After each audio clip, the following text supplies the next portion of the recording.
Tingnan naman natin kung ano itong malaking bag na ito. Grabe, punong-puno ito ng accordion notebooks, guys. Ang Wanmeng at Xiaoling ay malamang na regalo ng atin na ito. Kapag ikaw ay namumulaklak ng gusto, kung saan ang darating ang mga paru-paro. Gustong-gusto ko talaga ang linya ito. Naalala ko siya. Ngayon marami na akong kayang maikonekta sa mga mukha. Wow, ang ganda ng sulat mo. Isang espesyal na tao nag-drawing pa ng CD para sa'yo. And yung mga detalye dito ay napakaayos. Wow, ang dami kong magagandang kaangian. Inilabas pa niya ang drawing ko. Wow. Alam ko kung paano ito gawin. At ganito ko ito ibinabaligtad para ipakita sa'yo. Talagang napakamaingat.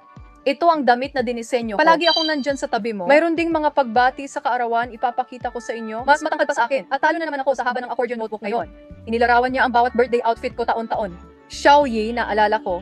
Ito ang lahat ng mga sagot na ibinabalik ko, nakatala na. At ang aming taunang family photo, isang natatanging kabataan na may kaugnayan sa iyo. Wow! Ito kay 0724. Tinitingnan ko ito ng ilang beses sa loob ng 24 oras. Huwag mag-alala, tiyak na hindi ito magkakaroon ng alikabok. Sinasabi na ang mga little linggang ay hindi lamang puno ng pagmamahal, kundi may mga kahangahangang talento rin.